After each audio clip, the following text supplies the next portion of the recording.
Welcome to the Foundation's The Business Program. My name's Diane Gordon. I'm a Los Angeles-based freelance TV reporter.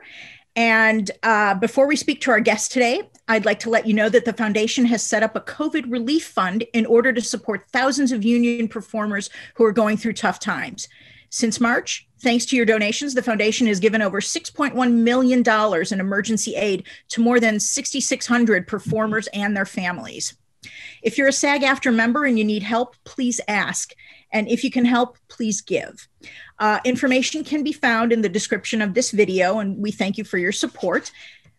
We hope you've already seen Ted Lasso because we have two of the creative minds and on-screen talents here.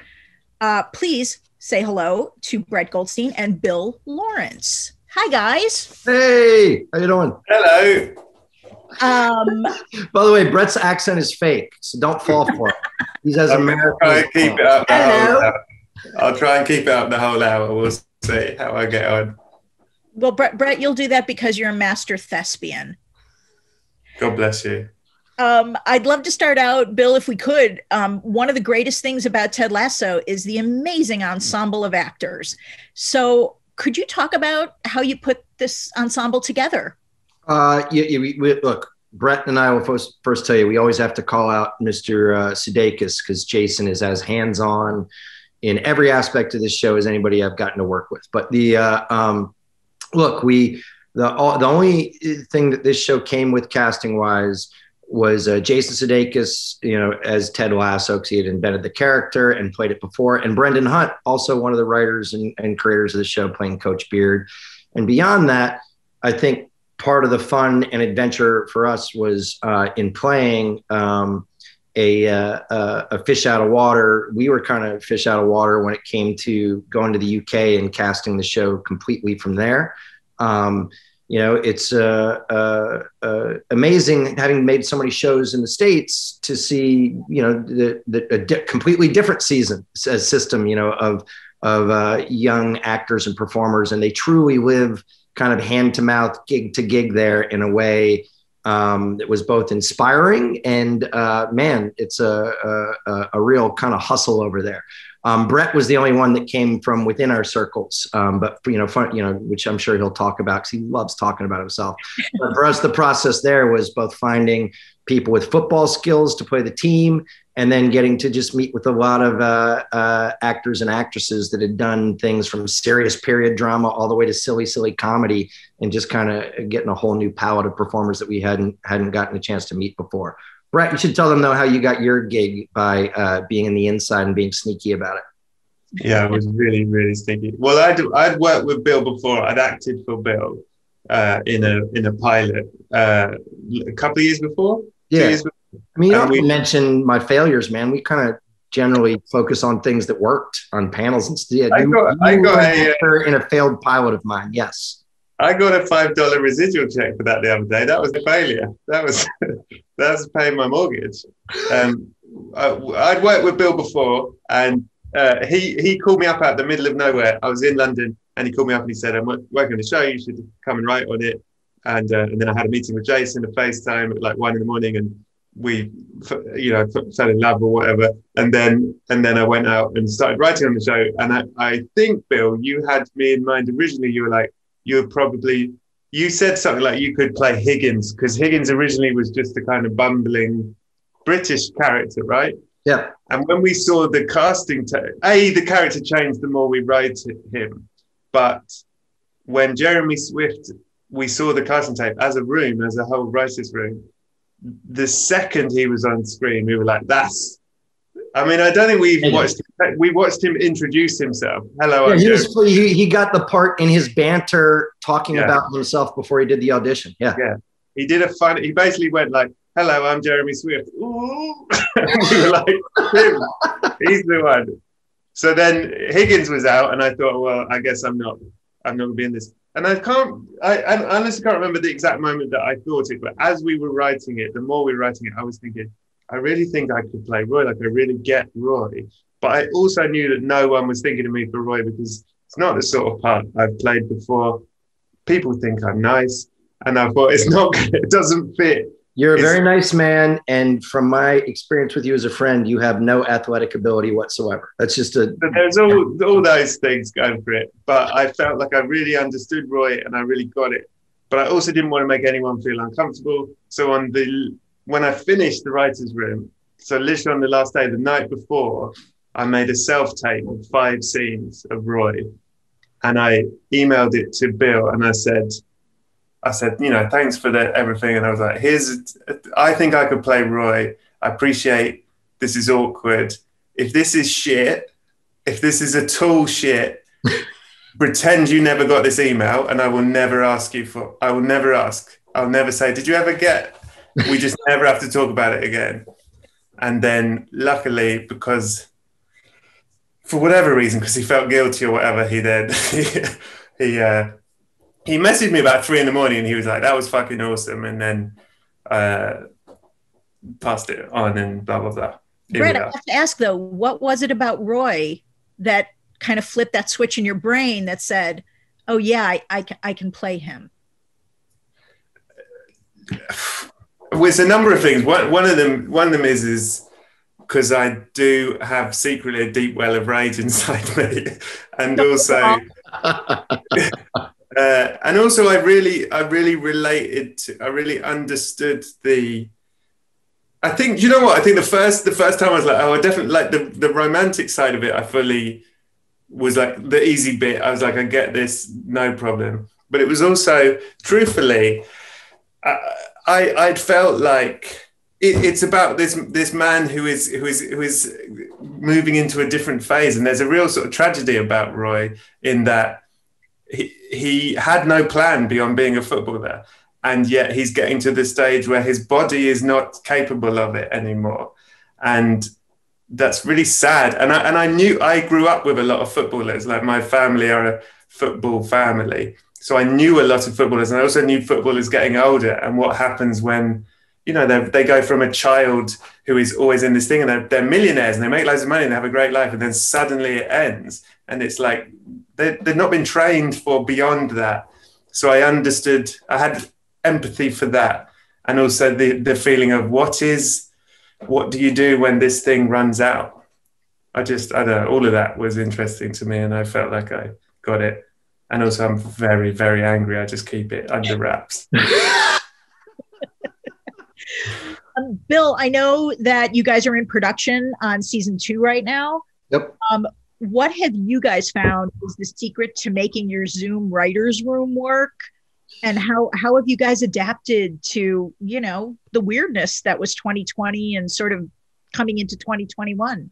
I think anybody involved in any production would lie if they said that it wasn't challenging, because like part of the thing that made this show work was how collaborative it was and how therapeutic it was for everybody to work on it. Even in terms of, none of us knew if the show was going to work, but we knew we were all having a great experience writing it, producing it, making it in a way that no one would have regretted anything if the show just came and went. I think the biggest strength of this show is not to, you know, want to hit the cliche of, oh, we're a family, but it was very important to Jason and to all of us to keep the same group together. So top to bottom, department to department, having continuity in, amongst people that really enjoy spending time with each other made the process painless, even though it was Zoom. Well, we the writing staff and I, not Brett, because it was the middle of the night for him and he's in the UK. We had to meet yesterday and write some banter, not for the season because that's done, but for for Apple, for some promotional stuff. And just being back together with everybody was so fun. I think the only way that these things work, and it's a philosophy that Jason and I both have together, is if they're a meritocracy, if no one feels like, oh, I'm not supposed to talk right now, and that means the DP, or it means one of the players who doesn't have lines every week. You know, the fact that everybody's able to contribute and no one gets punished or judged for trying to put their 2 cents in, I think creates an environment, even on Zoom, that people aren't just sitting on their hands being quiet. So we jammed through it, but I wish it was the other way, because that was the big fun of this show. Mm. And I have to ask, another reason the show really connects with people. I hate to use the hackneyed phrase, but it became very much a feel-good show, like the feel-good show of 2020. And how do you guys feel about that? We've talked about this a lot because there's a weird, the narrative about timing, is out there in the world of like, look, it's been a giant dumpster fire for everybody. But I would tell you that, even separating the quarantine and politics from this, because none of that stuff, Trump was there. We're all huge fans. I'm joking. Trump was already there, but there's certainly no pandemic when we started this. But what we were really operating from a point of is social discourse, whether it's on social media or in politics or just out in the world, had reached such a negative, pervasive space that I know we started from a place of, even for ourselves and not sure how it would land with an audience, of wanting to do something optimistic and hopeful. And I've said something a bunch that makes us look at ourselves, that I joked around with the writers. I'm like, if I met Ted Lasso in real life, this is at the start, I would go, this guy's fake. And within a week, he'll take the mask off and reveal himself to be an asshole like everybody else. And then if that mask never comes off and he actually is that hopeful and optimistic and empathetic and forgiving, then you have to look at yourself. And so that was a cool exercise for writers, actors, everybody to do. And I say that with the caveat, I love snarky, mean-spirited comedy. My favorite TV show is Veep. And if I describe Veep, it's like, it's a contest to see which character could be more horrible to the other. And it's my favorite thing in the world to watch, And so I'm not dissing that comedy, but man, it was fun to try and do a comedy of optimism and hopefulness in these times, even if it was just for ourselves. Brett, how do you feel about that? Yeah, well, you maybe forget this, but when Bill and Jason first talked to me about the show before any of it, like part of the sort of pitch was, I'm scared to say too much sort of political stuff, but it was about politics. It was like taking this old idea that used to be a sort of American idea of the sort of person who doesn't necessarily know much, but goes somewhere and has adventures. And what had happened was this narrative of the great American, unfortunately, had been so corrupted by Trump, who was a man who loved not knowing shit, loved it, was proud of, I'm proud. Like, Jason Tennant, Brett, just so you remember, Jason's like, we replace it. The good old stories where ignorance with curiosity is great. Oh, I don't know how this works. Tell me about it. And it got replaced by ignorance with arrogance. I don't know anything about this, but I'm the greatest person at it in the world. Yeah. So it was essentially, Ted Lasso was the American idealist who does not know much, but who, unlike the current system, is interested and curious and empathetic and wants to learn, and isn't there just to go, oh, fuck you all. It's better to be not knowing shit.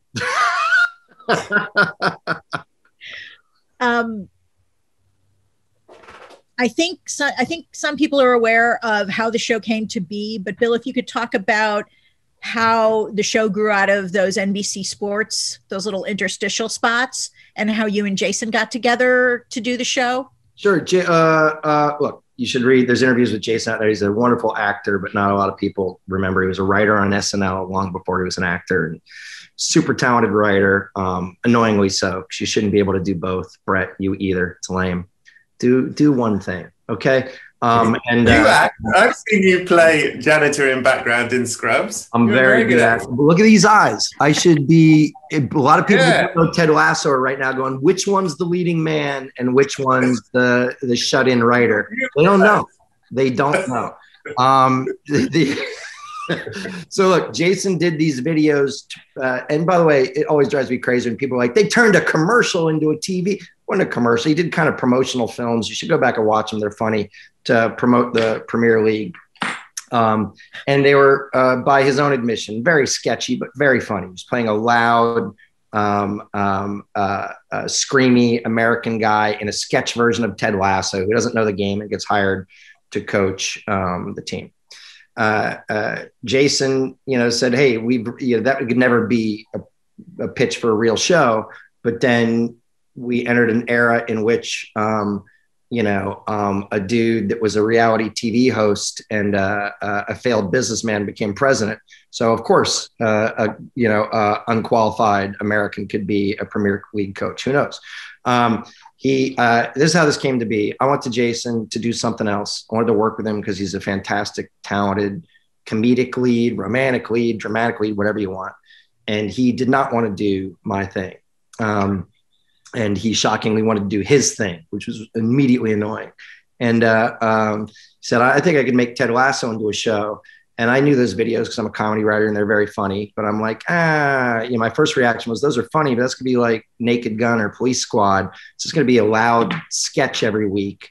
And he said, no, I want to do kind of what you did with Scrubs, is combine comedy and emotional pathos.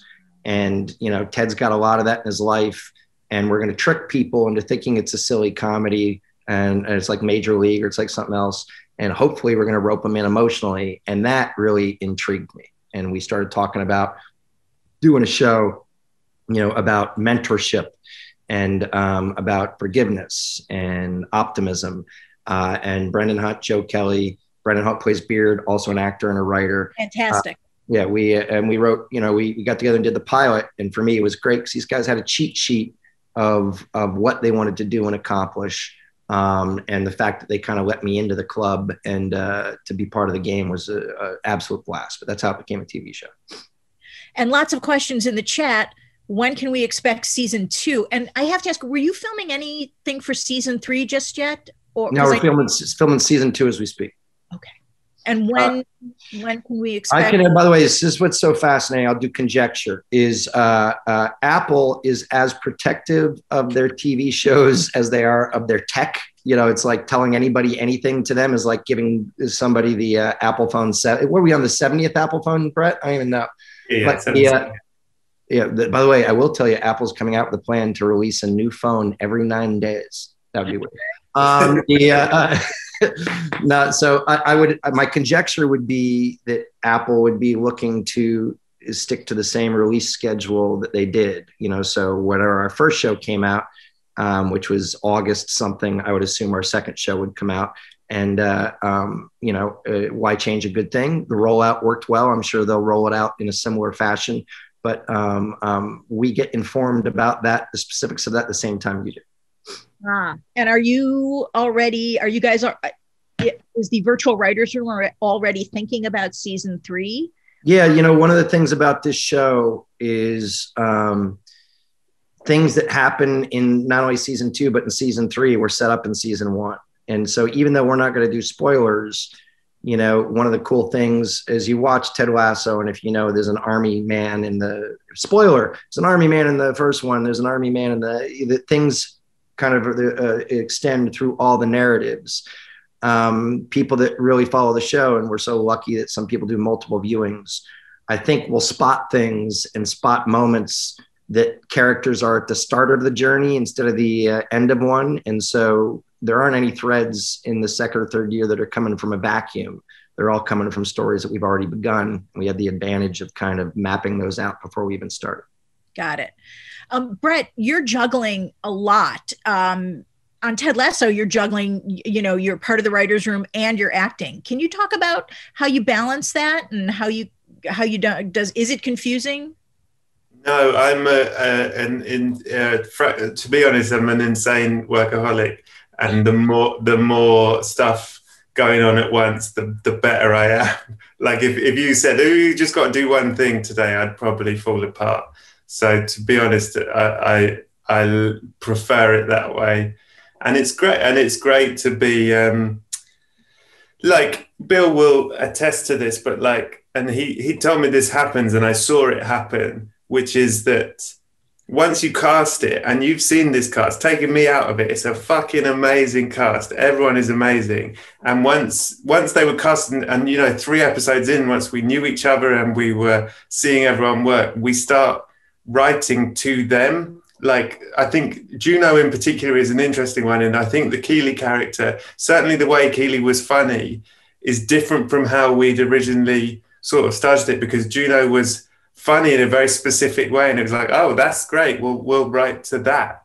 And I think that's true of everyone. And the problem, something that I'd never experienced before really until this job, is, and I wonder if it's annoying, I'm sure it is annoying, I'm now incredibly protective of Roy. Like anything that is written, I'm like, I've got such a radar for like, Roy wouldn't do that, or Roy wouldn't say, you know what I mean? Not that that happens a lot, but I have a real thing of like, this is Roy. Do you know what I mean? So it's I have annoying, by the way, Brett. It's so annoying. Yeah, really annoying. Roy's not yours.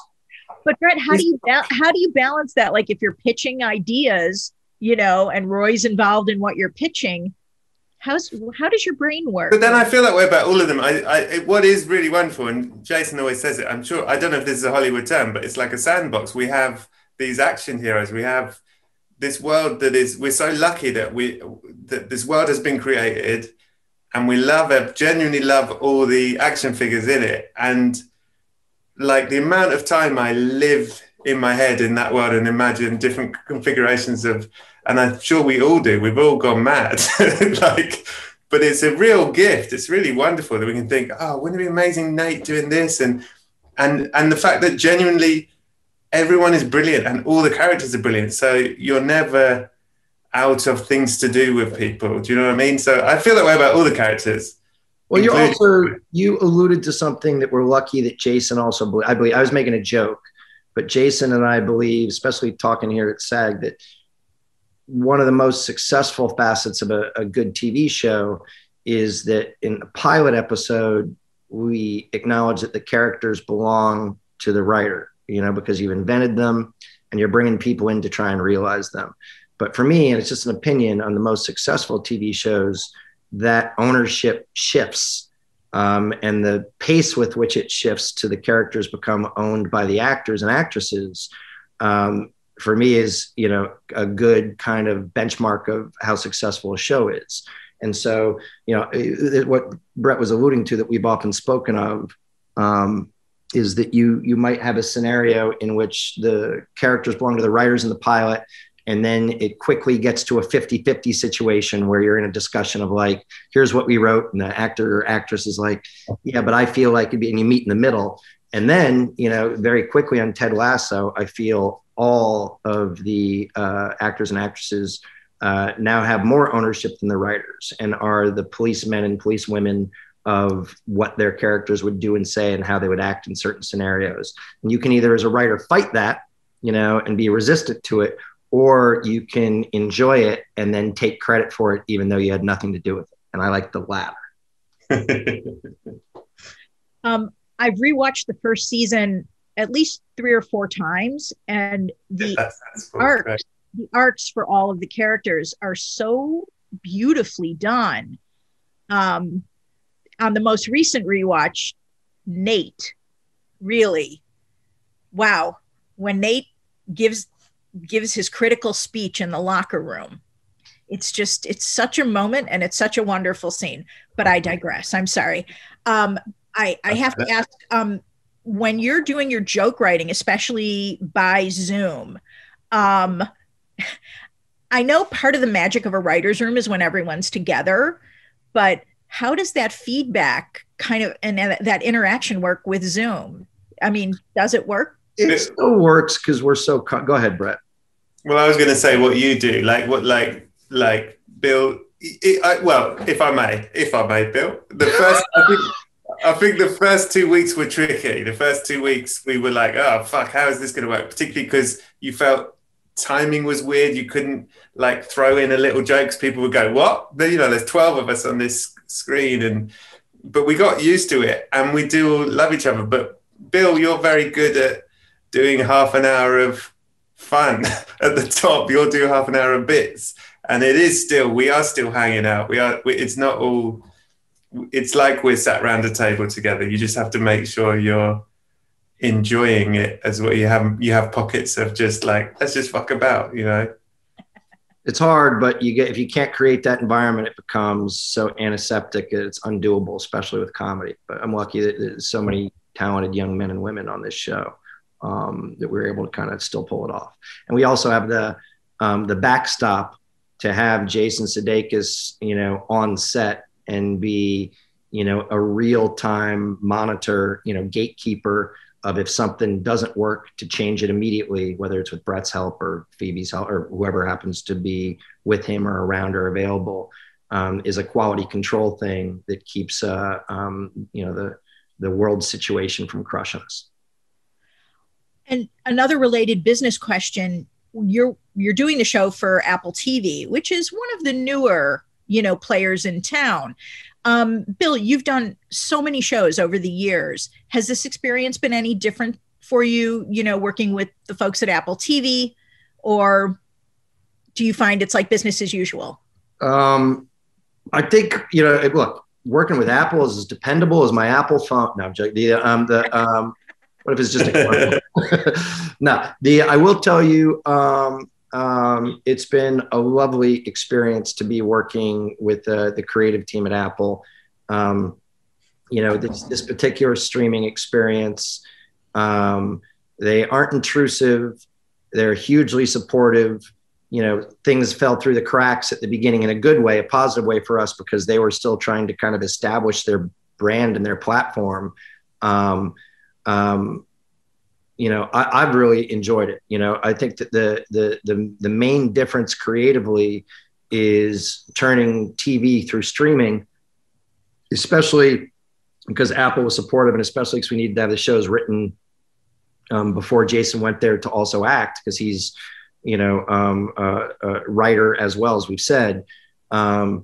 You're able to treat this as a 10 episode long feature, so much so that we didn't even lock the episodes in editing. We didn't lock the finale, the pilot, until we were finished with the finale, because we would, on this show, do things like, hey, when, Ted says this line here, is that well enough set up back in the second episode, or do we have to go add time to that?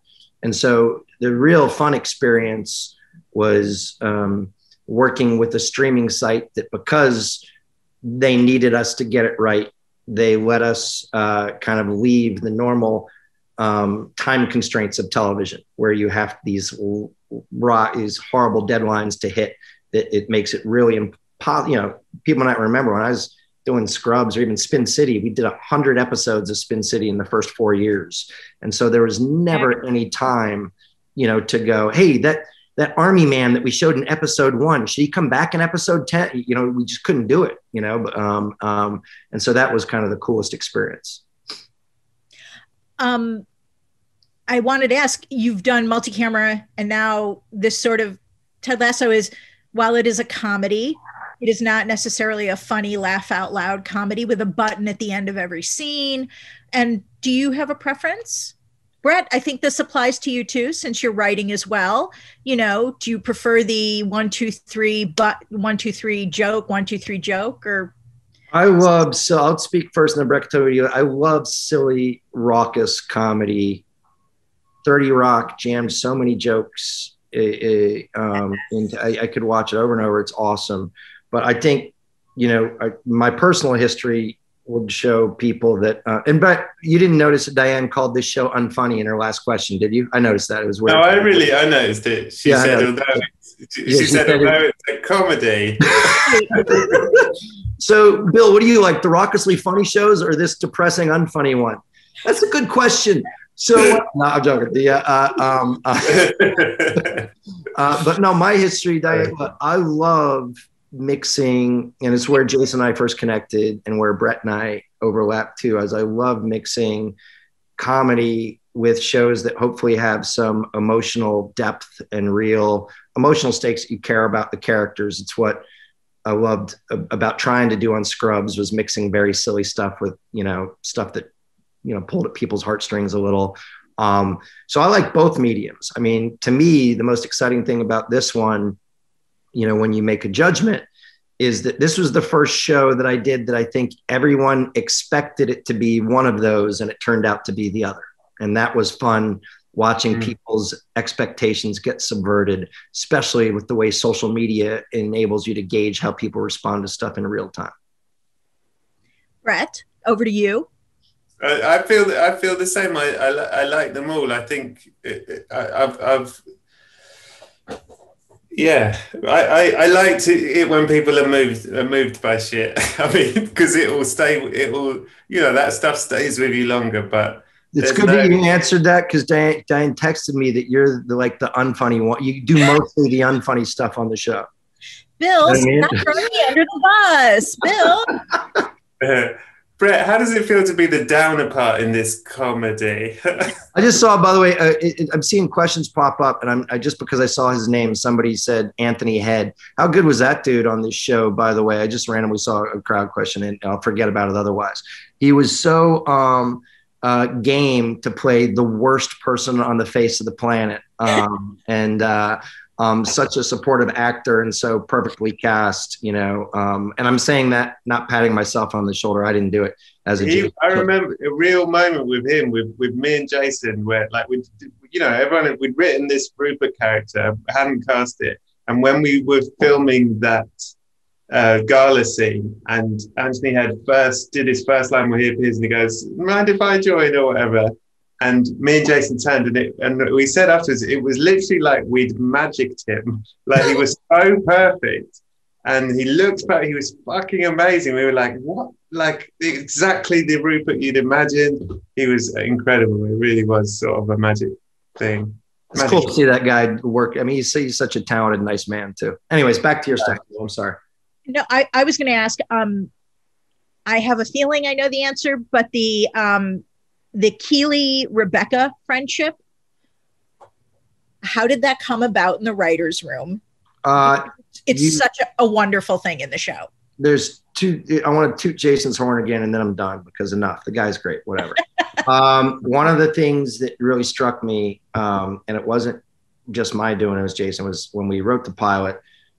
Nobody knew what this show was going to be, and I'm sure even Apple knew that they were just getting in business with, going to do a Jason Sudeikis show. And when we first wrote the pilot, Jason was very passionate about this pilot is going to start with a super long scene about the character Rebecca. Because you have to tell everybody that it's this female lead's journey is as important, if not even more important, than Ted's journey in this show. And by the way, think about it in terms of Apple, who's paying for a show. They're just starting out. They're doing the Jason Sudeikis show, and they're like, "Hey, here's your pilot. It's going to start with kind of a depressing scene with 2 or 3 minutes long, with a female actress that most Americans haven't seen, except when she screams the word shame in Game of Thrones." I'm like, all right. The beyond that was we did a lot of character work. You mentioned down arcs and characters and people in this show, and we knew the exploration we wanted to do on male friendship and not having it be toxic, and being supportive and emotional. And it was great about, it's not so, drawn along gender lines, but that having such strong voice female producers that, and all of us to talk, that it was equally important to do a mentorship story that evolves into a deep, deep friendship between two women, that all of their conversations aren't about, are you going to date him or date him? And actually see that. I think a tip of the hat, Brett, don't you, just to, the female writers in this show are super talented, very intimidating. I'm scared of all of them, especially in a writer's room.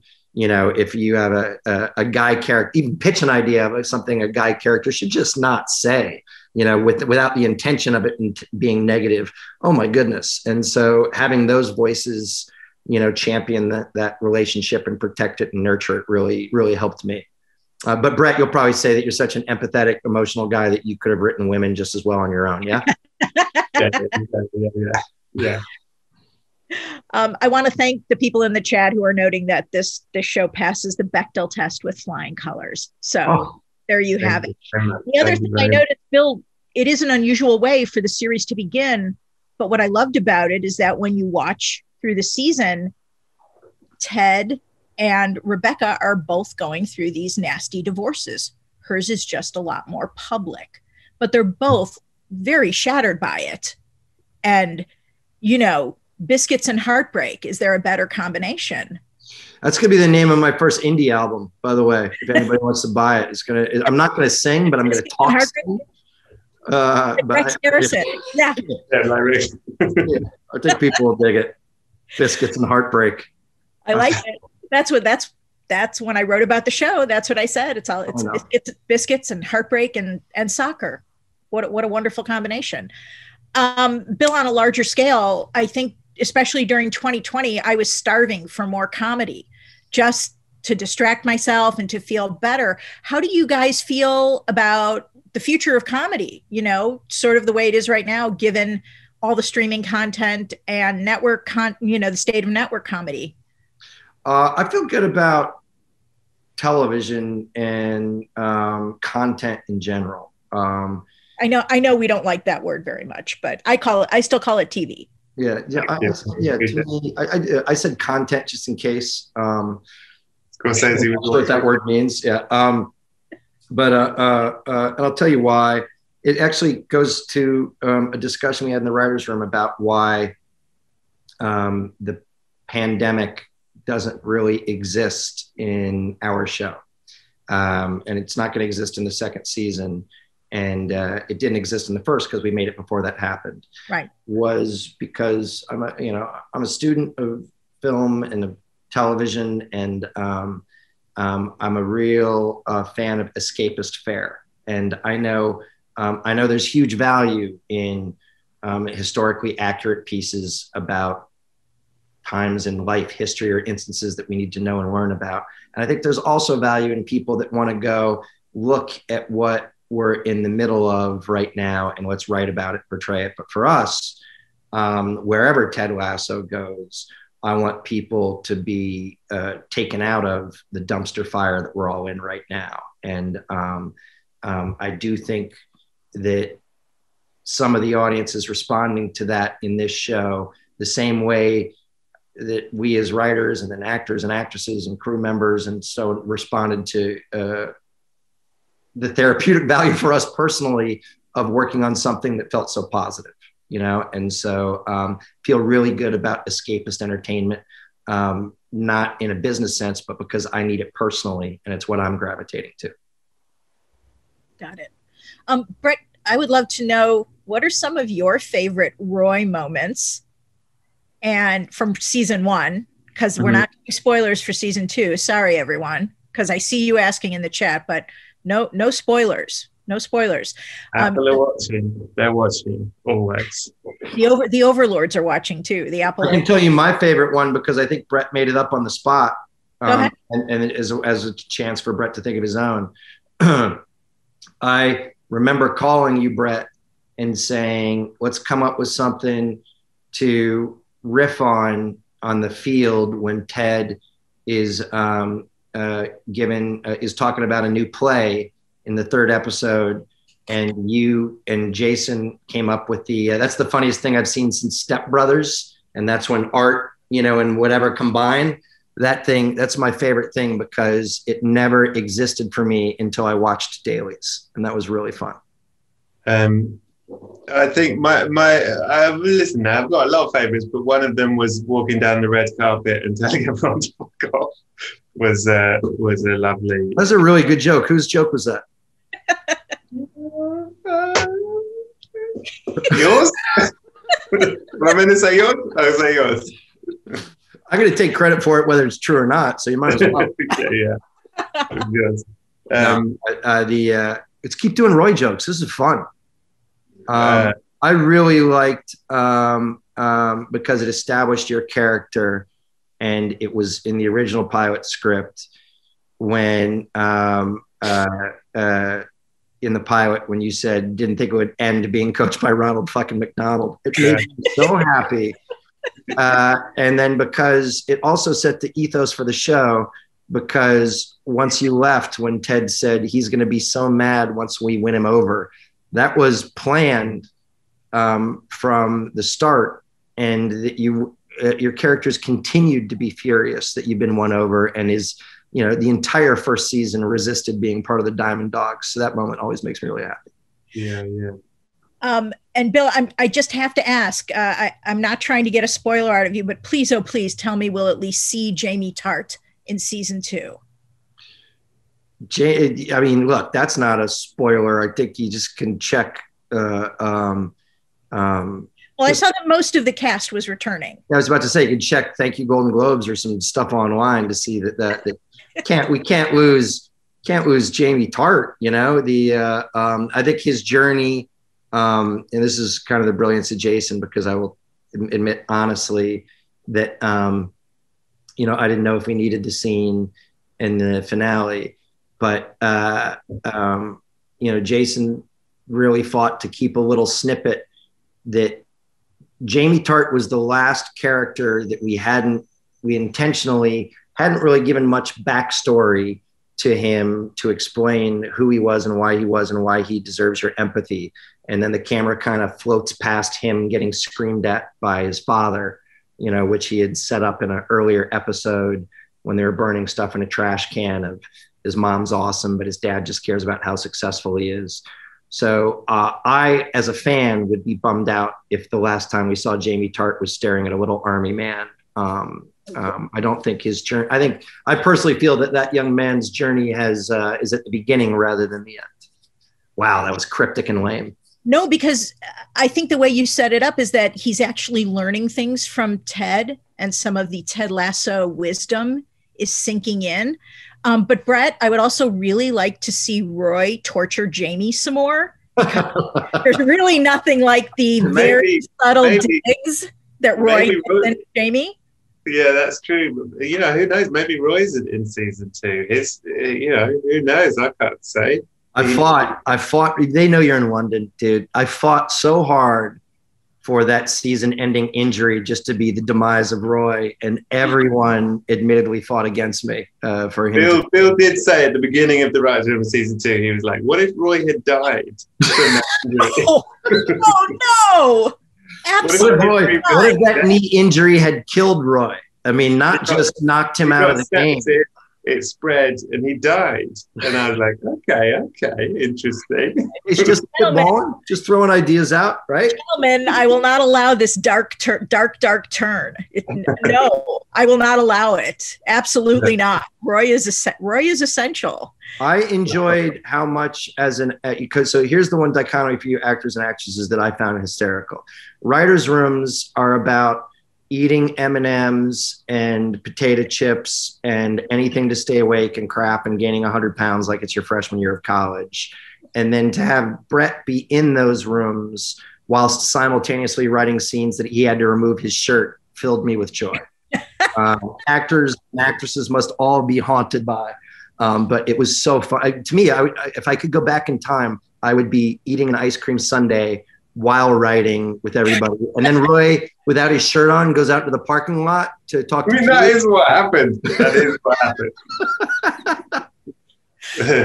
And by the way, just because I always like to do this, Bill, could you just let us know who all the writers on the show are? Because you were talking about the female. I mean, look, this would be a nightmare if I got anything wrong. Leanne Bowen, Ashley Nicole Black, Jamie Lee, Phoebe Walsh, Jane Becker, Bill Rubel, Brendan Hunt, Joe Kelly, Jason Sudeikis, Brett Goldstein, best for last, Bill Lawrence. Oh, he's so good. He is very good. No, I'm joking. I'm literally, I joke a lot with Brett, but I should make it clear to everybody else. I have attached my reins, coattails, whatever you want, to the right group of people. And it's so fun to be included on this stuff. Each one of those names, cast, DPs, directors, writers, will be people that will eventually be doing their own shows. We got lucky in that they're also talented and passionate. And Brett, as season 2 was coming together, did you have a wish list of what you wanted to see for Roy, considering that since you're in the writer's room and you know the world of the show that much better? Did you have a wish list that you pitched for what you wanted to see happen? Nodding no. No, I didn't because I kind of knew some things, and also I had really bought into Roy's dead, so I had no plan. By the way, Brett's also so lovely and insecure as a writer. He's got that great insecurity that writers have, and it almost overwhelms the kind of diva-esque narcissism that all of you actors and actresses have. No, and so Brett was very, very careful about ever going, it would be great for Roy this year? What if Ted got ill and Roy took over the team? He's very respectful, almost too much so. I hate to say it, but when Roy got injured, one of my first thoughts was, oh, is Roy going to help coach the team now? Because that's a good idea. Because Roy's right. Can you stop that? Because you're having better ideas than we've done. Oh no! Awkward. Right. It was when Nate says to Roy, "Roy, you used to kick the ball like it effed your wife," and I thought that would be very handy in a coach. Instill that drive and that fight and that properly channeled rage. I do think that, though, also on some level, he would be just a horrifyingly insensitive, overly frank coach in a way that might make my skin crawl a little bit. Do I need to utter the words Bill Belichick, or is everyone thinking that at the same time? I like that. That's I'm just saying. I don't even know if Brett knows who he is. I want to see that just to prove that he's British. I have no idea what you're talking about. He's a very, you do know him? No, I don't know who that is. He's a very stoic coach of the New England Patriots who is painfully frank and does not protect people's feelings. That sounds like my kind of guy. And not that I endorse that style. I like the Bill Lawrence style of working where you actually treat people as human beings. And it's really lovely to hear you guys talk about that process. So Bill, just to reiterate, because I'm seeing some more questions in the chat, how far along did you say production was? They're shooting the 5th episode as we speak. And is season 2 10 episodes or more? 12 episodes, season 2 and 3. Yeah, a little more Ted. Excellent. Well, this has just been incredible, and lots of good questions in the chat. So huge thanks to everyone for all those questions. Is there anything else that you can tease about season 2, either of you? We're not allowed to do that stuff. I could just tell you that and I know it's so unfair, right? I can just tell you in a fun way that would make me happy as a fan, that if you want to know what's going to happen in season 2, one of the cool things about this show, and a testament to Jason's vision and the whole writing staff and stuff, is I bet people on repeated viewings can spot stories that have just begun. And there's not a moment that is too small in the first season. If you see something that feels like it's a non sequitur, whether it be a joke or a moment or a story that someone's telling that's personal, they aren't random. And one of the fun things about this show is that they're the start of or part of some character's journey that you have not witnessed yet. And for me, that's part of the fun of this show. Brett, anything to add? I am keeping my mouth shut. Oh, look! I'm going to say this. I saw a question. I'm not going to do anything other than this. Just by what I just said, I saw a question at one point in the chat thing of somebody that nailed something that happens. And I'm hoping there's enough questions that no one can ever search back and find it. But that tells me that what we're trying to do is actually there in a cool way. Well, gentlemen, on behalf of all TED heads everywhere in the chat and otherwise, this was just a genuine pleasure. And I'm so happy I got to talk to you. I want to thank everyone who clicked in to watch. I hope you enjoyed it. It was just such a pleasure to do this. And thank you for sharing your process and for talking about what you do. It was such a treat. Thank you so much. Thank you, Diane. That was really lovely. And thanks everyone who has been here. Thank you, Diane. You're awesome at this. We appreciate it. And I will say, it's going to sound corny, but everybody that works on this show is so grateful that people have given any of their time to it. I'm old, but I'm trying. But social media, you will find most of, if not all of us, we're accessible. We try to respond. We try to engage. Even Jason, who is not a fan of social media, exists on Twitter, but he's never tweeted anything. But he occasionally he likes tweets because he likes reading other people's stuff, and that is him. So please find us. I'll say sorry in advance if we don't get to your stuff, but top to bottom, people are trying to stay engaged because that's part of the fun for us as well. Thanks everybody that cares. Thank you guys. Stay well, stay safe.